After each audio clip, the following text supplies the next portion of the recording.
friends, fans, fellow fantasy footballers.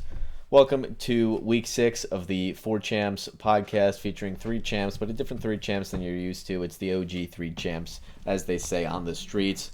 I'm Dan, Commissioner John, and of course Tommy. The OG squad is back, and we're here to bring you a banger of a podcast. So let's start like we've always done it. Hit me with the scores from last week. All right, so I got them this week. Never doubted them before in my entire life, so it's going to be a fucking shit show. I'm skipping this one. Mississippi Mud Rats against the Cereal Boys. It was an absolute ratting. 173 pretty much to 97. Yeah, there's not much to say. My boys finally did what I expected them to do. What I've been expecting all season out of them. We've all clicked on the same page, and proud of them this week, and I hope we can continue it this week. Yeah, great game from Cereal Boys. Everyone predicted this, I'm sure. Yikes. The Wizzies versus Crip Moorhead. Close game, but in the end, the Wizzies won. Sorry, I've never done this before. He's nervous. Yeah, I had to squeak before. I know you heard that. And you're going to hear that driving to work tomorrow. It's bad. But yeah, the Wizzies won. 123 to 120. Heartbreaker. This is why Frank has that little dunce cap on. Yeah. Tell us why. Yeah, Tommy, explain the situation. Yeah, well, it's always a controversial pick when one of us decides to flex a tight end. We've gotten on Matt in the past for it. It's a little more forgivable nowadays. Now we have 2 flexes. Sometimes it's difficult to find a second one.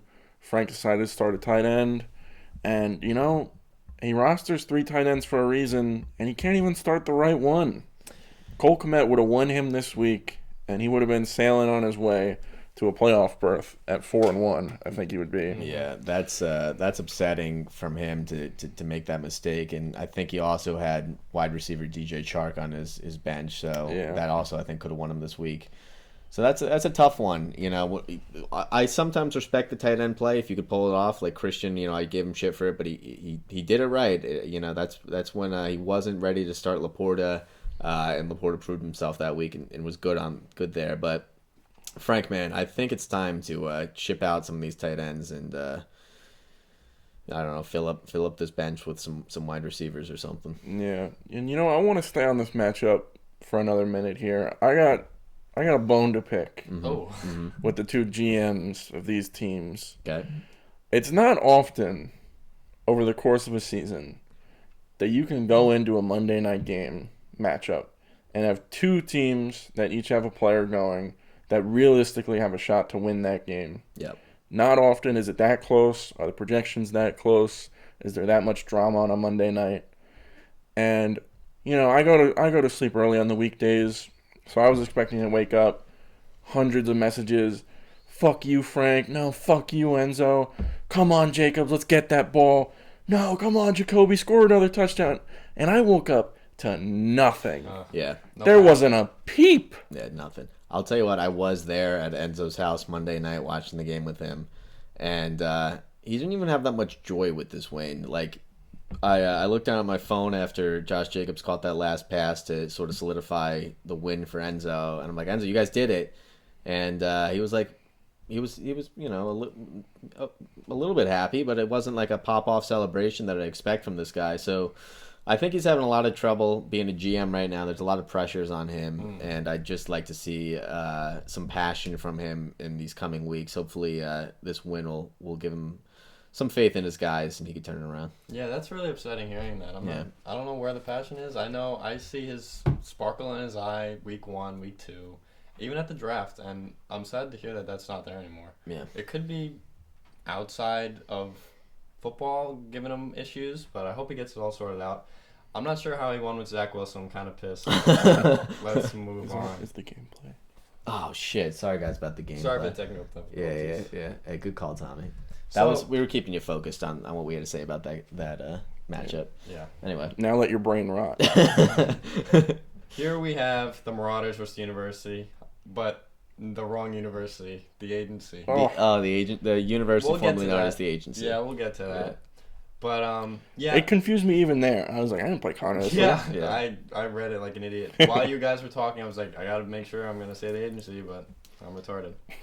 So the Marauders won in vintage fashion, playing down to their opponent and only winning with 110 points. I feel like they do this a lot. they always like if they're playing someone that's putting up a lot of points, they put up a shit ton of points. And if they play someone who puts not as much points, they put this up. Yeah. I don't know how it works for them every year. They have this matchup that perfectly aligns with how their players are playing that week, and we see it do it again. It's nothing for him to be proud of. We're all getting an agency win. The university formerly known as agency win this season. Oh God! And you just voodoo me. sorry. If I'm Connor, man, especially with some of the things that went wrong this week for injuries, we'll touch on that. It's time to be a little bit nervous. Time to be a little bit nervous about these guys. Yeah. Well, the next matchup was roommate rivalries. The real university versus the concentration campers. It was a beatdown. Yeah, it's just 154 ugly. to 95. Oh, yeah. Confident? Hella. I can know that. Where do you think the season ends with this? You know, we're not going to think about that. Not going to think about it. We're going to take it week by week, and we're going to play our matchups. And, this week sort of exemplifies what's been going on with the university over here. Playing an opponent who doesn't put up that many points can look a little fraudulent. But that's only if you're a GM of the Marauders. Yep. When you're a GM of the university and you see your opponent put up 95 points, you go out there and you play your goddamn heart out and you put up 154. You don't lay down and say, I can coast by with 110 like a pussy. Wow. You put up 150. It's Dolphins versus Broncos. Exactly. I just want to say, man, I was really looking forward to me and your matchup this year, and finding out that I have like 5 guys on bye that week really upsets me. So here's my petition to have me and Tommy change our matchup for a week that could be legitimate and be a real slobber knocker. You know what we can do, Dan? Word of the day. You know what we can do, Dan, to fix that? Uh-huh. I know I said I didn't want to think about the future before, but why don't we meet up in the goddamn championship and discuss it like men? Hell yeah, brother. For the next and final matchup, we're not going back to the first one. Brother Teresa took the win against the Busters by 50 points. Another beatdown. Yeah, this is coming off a real cocky week from the Busters. They got their first win in the season.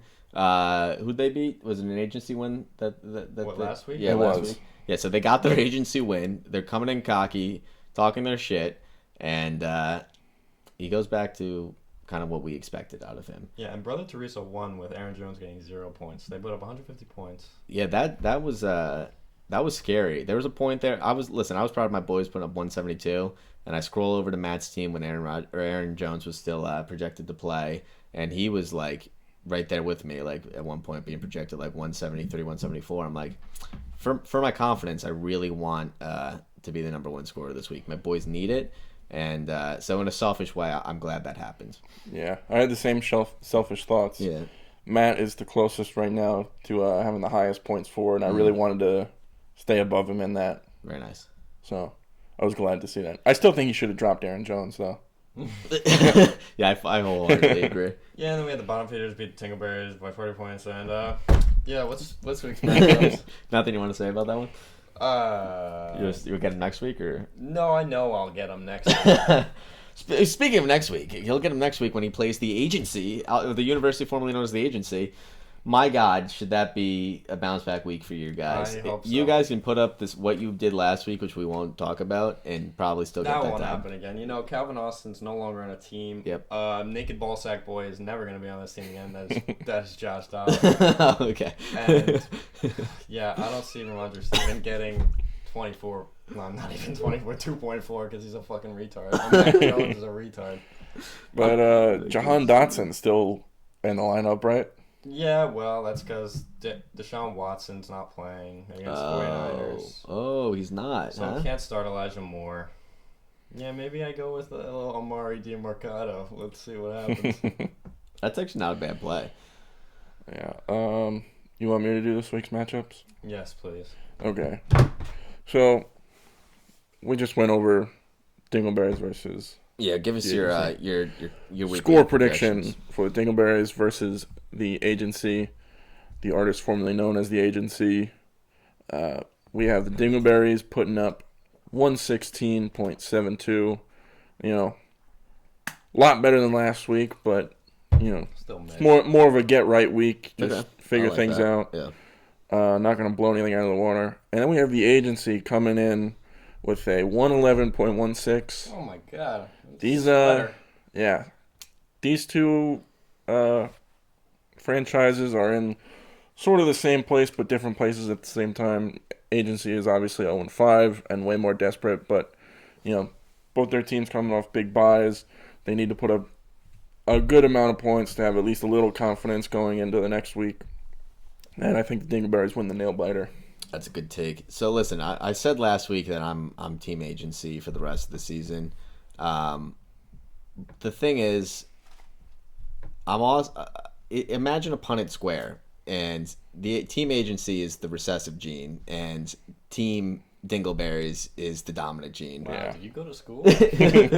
Yeah, I went to school, man. And so if those two are playing, the dominant gene's going to take over. And unfortunately, for the agency, artist formerly known as agency, I can't root for him this week. I'll be your guy every other week, but I'm taking Dingleberries this week. Yep, thank you. And what do we think about the name change?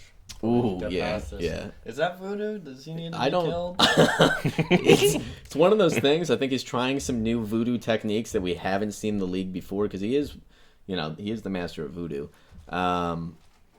This is a guy who's just I'm scared about it. Yeah. putting his hand in his big bag of tricks and seeing what works. He's just desperate. Yeah, he is really He's desperate.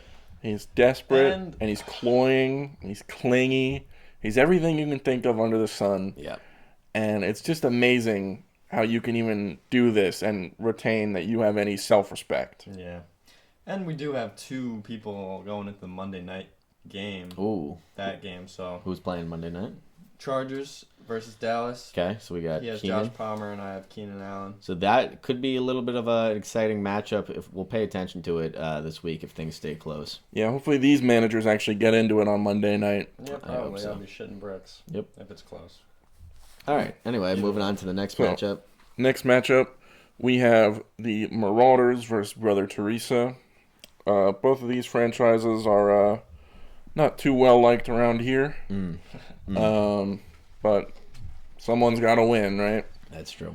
Brother Teresa currently rostering 3 tight ends. It's going to put a damper on my projections for him. So I have the Marauders Wait, pulling. Brother Teresa's rostering 3 tight ends also? Yep, he picked up Logan That's Thomas. a fucking What tight are we end horse. doing? Matthew is rostering Jake Ferguson, Logan Thomas, and Dalton Kincaid. That's crazy. Yeah, man. because he needed Logan Thomas. Yeah. Yeah. I'm going to get a text message later and be like, stay mad. Bro, you're from Ohio. Yeah, no, I was conversing with the GM of Brother Teresa today about acquiring one of said tight ends. I won't spoil which one. It's Jake Ferguson. It was Jake Ferguson. Oh, it was. And, I tried. Should have been spoiled. I got that analysis. I tried. Well, you guessed. No, I just know which one you'd want. I tried to acquire Jake Ferguson, and I was swiftly declined. And I asked him what the point was of rostering 3 tight ends if you won't move one. And he said, let me do my thing and you do your own. That's a good And response. there's nothing to really argue with there. Yeah, I can't argue with it. If you're fine with 3-2 and you want to mock me for being 5-0, it's fine, Matt. But maybe take a piece of advice every once in a while. Let me just cut you off here. There's going to be a big score in our scraper here. Okay. Yeah, give us a 465, minute. Give us a 850. minute. That's pretty Wow. good. Holy All right. shit. Anyway, did you say your projections for them? No, I have the Marauders pulling out the W here. 124.4 to Brother Teresa's 103.6. Okay. So, I think that's it's an interesting take here. I can see that you're angry with Brother Teresa, so you're not rewarding them. Wait, you just picked the Marauders to win? Yeah. Yes. I'm going to disagree with that. I think I'm taking Brother Teresa this week, especially with this little bit of an injury going on. I've been saying since the beginning, and I'm going to say it out loud, the Marauders are a fraud team. It's the Marauders again. Oh, They don't deserve their record. Every year, I don't know how they fucking do it. They just have the matchups perfect. Their guys play perfect every week to win them the week, and I don't think they could keep it up without Jettas. and I don't think they could keep this energy going. It's not as it's not as deep of a team as some of these other teams like Tommy's are. And I'm taking Brother Teresa this week. Yeah, it's hard to pick the Marauders after they lost Mikey Williams and Justin Giffus. I'm not sure they could really pull out the win with Yeah, I mean, are those really receivers? Are they important? Those really important pieces? I don't even know. No, I'm not sure, but he had him in the lineup. I don't know. It's no Jahan Dotson. No, not at all. They're no Equanimous St. Brown. Yeah. That's an injury. Yeah, absolutely. Yeah, it's hard to pick the Marauders this week. Yeah. I'm going to have to go with the Brother Teresa's. I know I picked the Marauders to win this week, but I had a thought pop into my head, and I wanted to say it out loud. That's how I usually do things. I think the Marauders are a system GM. Oh. Elaborate. I will like not. That. Okay. Yeah. Maybe next week. I think he's the Jimmy G of the league. He's the Jimmy G. Hey, Jimmy G's a winner. Hey, he gets you wins, but you're going to give him $40 million? No. He's no longer a winner, Jimmy G. Yeah. Maybe we could see that happen. Maybe he'll get a ring when he's a co-GM, like Jimmy G was. Patriots. Yeah, back up, Anyways, enough with the analogies. All right. Did you pick? Yeah, we handled that. All right. Next up, we got the Campers versus the Busters. One of our marquee matchups of the week. Every matchup this week is good, by the way. We have 6 marquee matchups. This is one of the 6. Campers. I have the Campers pulling out the win. This one I have is a surprising little shootout. I have the Campers putting up 139.84. Pretty good week. I think their players are primed to do so. I think Kelce's in for a big week. Herbert's back off a bye. Yeah. I think everything's going to go right for them this week. Not too right. And then I have a little burpee. And then I have the Busters putting up 128.52. He's got some new players in there. I think he'll put up a good week, but I don't think God will allow him to get to 2-5. Yeah, I mean, this guy's building a nice little mid-season 2-4. 2-4. Yeah, he's building a nice little mid-season rebuild. Love to see it out of him. Love to see the effort. I'd love to see this type of effort, in the beginning of the season too, so that he doesn't, start the season 1-4. But he's a storyline kind of guy, and I fucking respect the shit out of it to be it. But I also don't respect him because he sent a clown emoji about me in the group chat, and for that reason, I'm out. I am taking the Campers to win this week. They're due for a dub. Their guys look decent. As much as I like to shit on them, there's some talent on that team, and I think they're due for a good week. Now, Ryan, when you don't watch this podcast, you're gonna be mad at me because I'm not gonna pick you this week. We really need you to go 1-5. Yep, it's the storyline. The storyline again. I'm sorry, but you won't be here to even hear what I'm saying. So I'm gonna pick the Campers. Yeah. The thing is that it took too long for one of us to say something bad about him, and he only watches like the first 10 minutes to clip. Yeah. Christian sent that to him. You got to make sure that you talk shit about Ryan in between 10-second intervals. So when he's skipping through the video, but Ryan, you're great. So when he's skipping through the video, you know that he's not. Yeah, so it's really just Ryan, you're great at shit. So he's gonna hear the Ryan, you're great. But you're not. Hold on, let me try. Ryan, tell your sister what's up. Family show. I don't think he's gonna hear that. All right, moving on. Christian's telling him. All right. Speaking of Christian, we got the Beef Eaters versus the Mud Rats. The Beef Eaters. Yeah, I heard Beef Eaters, and I think that might be. Well, that's how I abbreviate them in my notes. Okay. Beef Eaters. You can take that however you want. So this matchup, not a lot has gone the Mud Rats' way. I think this is going to be a trend that we see in the future when we add new teams. They get off to a really rough start. I know we were discussing before the possibility of a Big Busters comeback late in the season, much like last year. Yep. I don't know if I would attribute it to the GM. I think I'd attribute it to God playing hysterics with the newest additions. And that being Paul, I think we're going to see a similar route here. Not exactly the same record, but the same sort of panic. So I have the Beef Eaters pulling out the W here, putting up 122.28, and that's a pretty normal, unquestionable score for the Beef Eaters, whatever. They can probably get that. But then I have mass hysteria for the Mudrats. I have them putting up a whopping 54.36 points this week, and really sparking that fire sale. All right, that's an interesting take. Listen, I'm the beef eaters. They're, I don't know, man. I don't know how I feel about this team anymore. It's like so all over the place, these guys, and he's a confident GM. This guy, he's the Bill Belichick. He's got plenty to say, plenty to do, but he's opinionated, and he kind of needs some star players to get it done. And I don't know if he's got a Tom Brady on this team anymore to get it done. Paul, on the other hand, injuries, a lot of pain going on in that room. So I'm not. This is my anti-game of the week. Actually, surprisingly, you'd think there's worse matchups this week, but I think this one's going to fall apart on both sides. But I am taking the beef eaters this week in a narrow victory. It is pretty miraculous when you do look at Christian's team, because he's got one star, and that's Devontae Adams. Mm-hmm, I'm not sure. This is crazy. Yeah, They're going to win this week, too. Not a lot has gone right for him. They're going to win anyway. Because, Saquon Barkley's not playing. That's my... Saquon Barkley. You don't think Saquon Barkley? No. You don't think it's Did playing? he miss 3 weeks already? He's missed 2. 1, 2, 3. Yeah, no. He's missing this week. Okay. That's a good take. And he's got no one else to start unless he wants to start Chuba Hubbard. Yeah, he lost some random guy this week, some type of running back, like Jimmy something, Joms. Oh, yes. Yes. Yes. Oh, no, Connor something. Connor's his name? Connor James? Connor Mullen. Connor Mullen. Connor James. Mullen. Yeah, he was out with Connor James Mullen. Yeah, with the big finger injury. Yeah. These receivers are crazy. Lamb, Cooper, Hopkins, Thomas, but it's not 2018. Dude, I was about to say the same thing. Yeah. It was like a 2018-19 team. Holy shit. Yeah. All right. Let's go to the game of the week. Game of the week. Guys, I promise I don't vote for the game of the week. It's strictly a commissioner pick, and I've been the game of the week like 4 of the 5 weeks. It is the boys versus Moorhead. Tommy, start us off. We had another matchup. Oh, I lie. Who?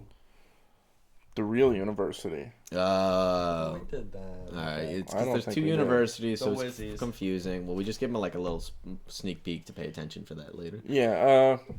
Universities are winning this game. I don't know how else to phrase it. I don't see anything going well for the Wizzies this week. Okay. He's got the flu. He's going to give it to his team. Some might say there's a flu game in the works, but I wouldn't. Yeah, you. Even though I exactly said that phrase about 30 minutes ago. Is that voodoo? You are voodooing.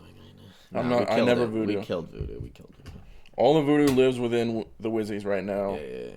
And it's up to them to use it or not. And I'm expecting a lot. Yeah, me too. He's one of those sneaky ones that you don't really call out. Yeah. But he does it anyway. He just gets angry and you don't want to interact. Yeah. He's like, I fucking wish Josh Jacobs would fucking score. Yeah, then he scores. It is an interesting type of voodoo. I like that everyone has their own type of voodoo going on. Yeah, but hey guys, we got rid of it, so you don't have to. You're allowed. You can say whatever you want in the group chat. We killed voodoo. Yeah. Yeah. Voodoo also doesn't work here, by the way. Oh, on the podcast. On camera. Well, but we don't know about Enzo. He did kind of. Well, he's not here. He voodooed our game by saying I would win. He's not here. If he wanted to voodoo, he should have showed up. You're right. We did remove. Well, we put all the voodoo inside Enzo. Yeah. Anyway, what are you taking? Score prediction: I have the University putting up 136. Another good score for the University, and the Wizzies putting up 106. Sort of feeding into the low points against for the University, but can't argue with points for, right? Interesting that you are going under your projections this week because you have a lot of points projected this week. So yeah, I don't know, man. I think I've been in the same boat as you, getting those really high projection weeks. And what tends to happen for me is my team puts up 95 points, and so I think that might happen to you this week. And I'm sorry to say it. Oh. Enzo's voodoo has been way too powerful. We saw him beat Frank last week. We saw him beat me. It's turnaround time for Enzo, and I'm taking the Wizzies this week. Wow. So there's something cool about this matchup. Okay. Not only is it 2 podcast hosts, but they both have a Falcons tight end starting. Oh, that is actually really cool. The tight end 1, Gianno Smith, and then tight end 3 Kyle Pitts on the Falcons. Yeah, tight end 2 is Mac Hollins. Yeah. Yeah. And it's actually Van Jefferson now. Yeah. Should be a good matchup. You know, I could see Josh Downs having a good game with Gardner Minshew back playing quarterback because you give him a lot of looks. Yeah. Is he starting Josh Downs? Yeah. I'm also starting Pittman. Yeah. There we go. So that might be the match depending on who gets more output from Gardner Minshew. But, you know, Josh Allen stack with Diggs is dangerous. Something to write home about. I think the universities are too much this week for the Wizzies. Now the game of the week. Okay. Now the game of the week. We got the Cereal Boys versus Craven Moorhead. 2 age-old GMs. Yeah. Going at it. Powerhouses in the league this year. Me and Frank, listen, we've duked it out many times. Last year we duked it out 3 times. Yep. And we're bringing it back. We're bringing back a fan favorite matchup. I mean, there's a lot of bad blood in this matchup. Frank was not happy to play me 3 times, even though he won all 3 times last year. I was gonna say, correct me if I'm wrong, he did win all 3 times. He won all 3, but he complained about it because I had a good team last year. Yeah. So yeah, I don't have much to say. You know, I'm taking Cereal Boys. Yeah, I mean, 3 straight for Moorhead is a pretty scary sight. Mm-hmm. Mm-hmm. You could easily see that trend continue this week. I, however, will not be seeing that trend continue this week. I will be taking the Cereal Boys in a shootout game, winning 146.88, almost pretty close to what they're projected. And then Craven Moorhead 131.12, just a little under their projections. Very nice. Yeah, Frank, skip 15 seconds ahead because it's a 3 sweep on the podcast today. Yeah. All right. Well, there you have it. There you have it, folks. Those are the matchups this week. Now, there's something we like to do after the matchups, and it's go into the shit zone and talk about who's not doing so well and who might get punished. Now, there's a man here running away with the shit zone. He really wants it. It's a further deficit than last week. Correct me if I'm wrong. I think it was like a 90-point deficit between last and second to last.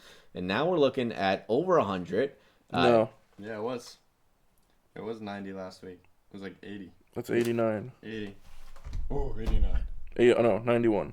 From 91 last week? Mudrats are next. This week. Oh, we left the Mudrats out. Did we? Uh-oh. We have a mistake on our sheet. Sorry about that, guys. Anyway, agency. All right, so it's pretty close to last week. Agency at 447.96. What's the Mudrats?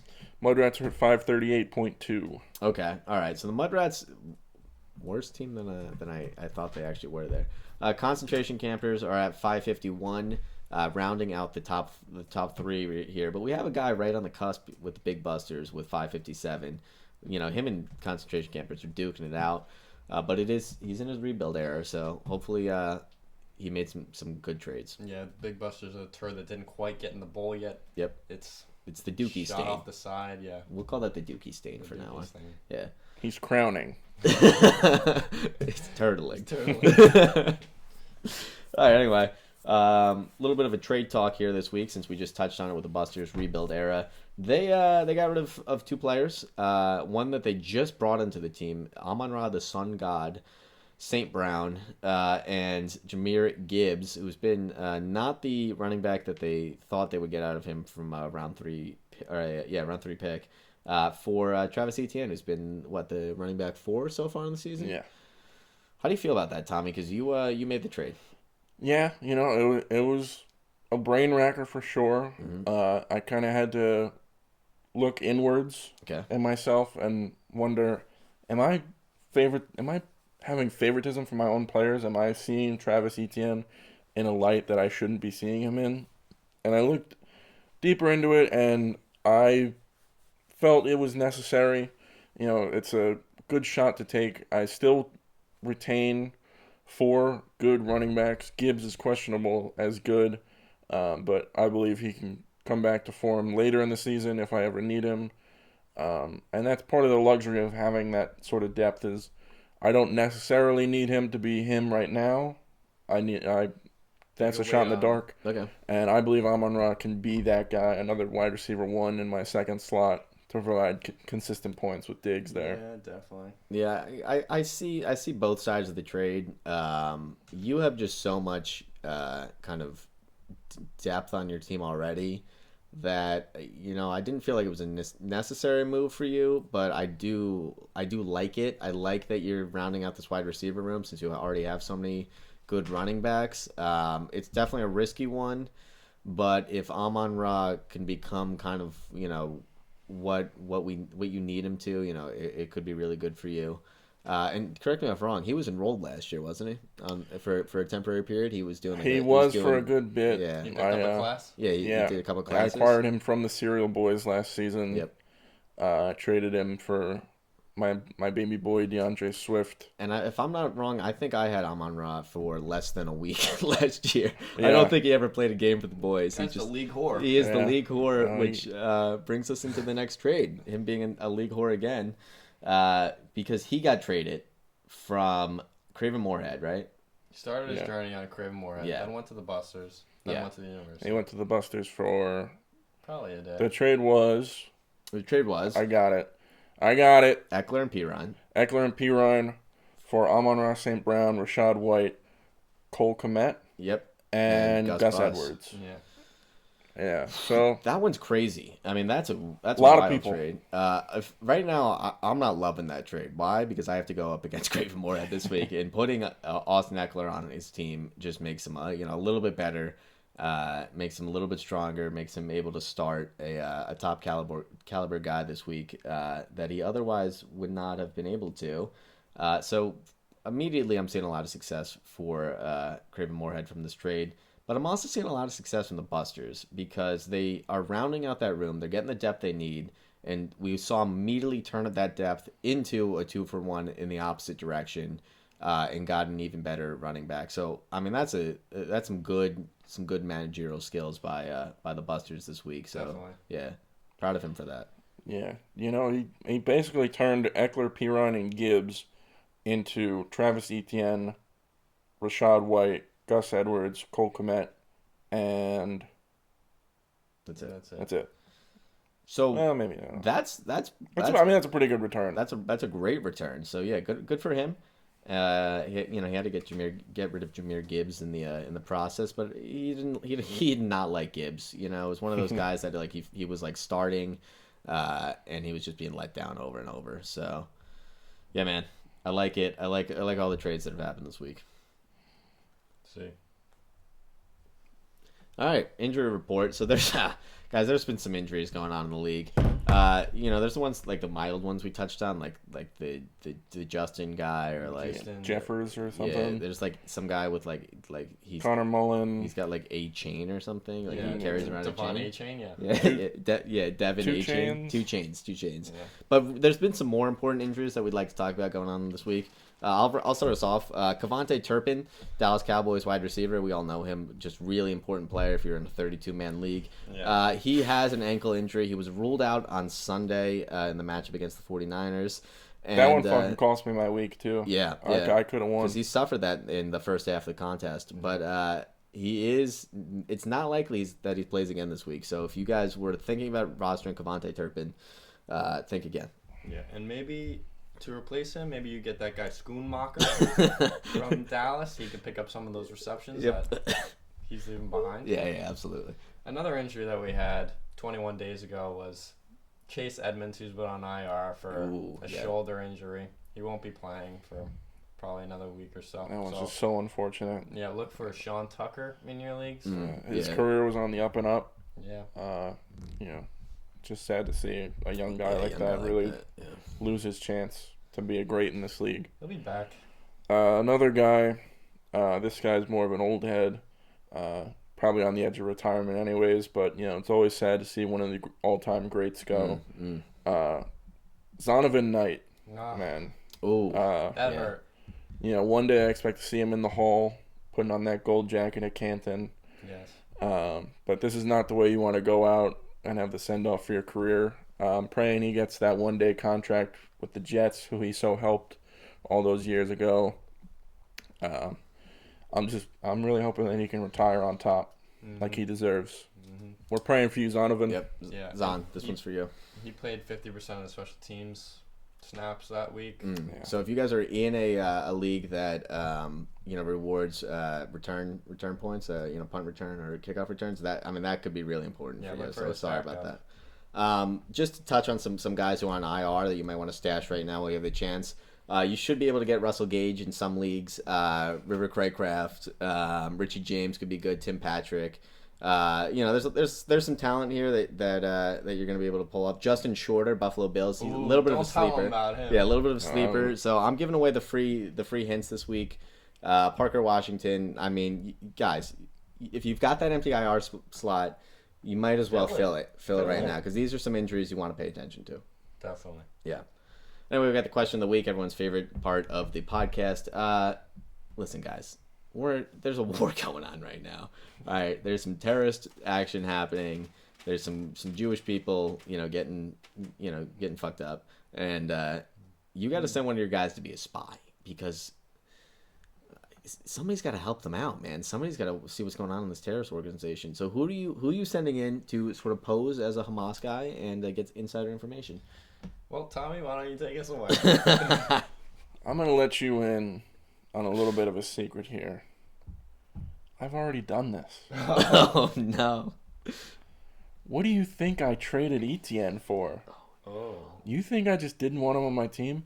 He is a covert operative of the university. Oh, my God. And he is staging a coup of the Big Busters FC. Oh, my God. Known Hamas group, Big Busters. Yeah. Nobody knows it. He's a supporter of Hamas. He's a Palestinian native. It all makes sense. Yeah. Yeah, So, Etienne, we wish you good luck. Don't get found. Like I said, Big Busters don't watch these videos. Yeah, so they watch them on 10-second intervals. So I got to wrap this up quick. Ryan, you're great. You want to go? Sure, I'll go. Yeah, you go. So, I'm looking through my team, and I immediately spot this spy. This guy's wearing half a shiesty on his head, and he's got grills out his ass. Kadarius Toney is going into Hamas, and he's going in undetected. No one's finding this guy. He's fast. He's skeevy. Sort of like, don't watch this scraping video. Watch me right now. He's like this. Yep. Yep. I think you get a lot of intel. That's pretty good, man. Kadarius Toney, you are a Middle Eastern operative. My first thought, I'm just going to say it was to do the same thing. I've got Olave here with a little bit of a do-rag on, and I'm like, that guy could just turn that straight into a turban. Yeah. But I changed my mind. Have you ever heard those stories of people who get, brain injuries and just know another language? Yes. I think that happened to Tank Dell this week. He got a bad concussion this week, and I'm really hoping that he immediately learned whatever language they speak. Hamasian. Yeah, and so I'm not going to test him. I'm sending him straight over, and I think he can get the work done. He can get it done. And if not, he's not even going to know he's there because his brain is mush. So it'll be fine. Assalamu alaikum, Tank. There we go. And hey, Tank Dell, they like tanks over there. It works perfect. Yeah, they could use them. Anyway, nothing going on in the Commissioner Corner this week. I hope everyone is preparing for the football game because that's coming up. Sponsors? Sponsor this week is BetterHelp.com. Oh, they sponsored Israel. Yeah, sponsoring Israel this week. They did. They sponsored Israel. If you have any problems with the attacks that are going on in Israel and you want to talk about it, BetterHelp.com. But the main reason that we're partnering with them this week is to get some help for the Wizzies. Yeah. They're just in a bad place right now, and I think they really need it. Okay. So, This guy. Yeah. Is there anything cool? Sign up now. Yeah, we have someone talking in the top right corner about stop being a man and go ask for help. It's okay to cry and be a little. Need someone else to talk to. Be a little emotional. Better help. Yeah. Yeah. So open up. Hashtag open up. Open up. If you guys are like 0-5, maybe I don't know if anyone is. If you guys just did like a name change. I could see a couple of people. Better help. Yeah. So you guys might need that. Anyway, friends, fans, fellow fantasy footballers, thanks for joining us, and we'll see you all next week with hopefully a special episode. Ooh. Ooh. All right. See ya.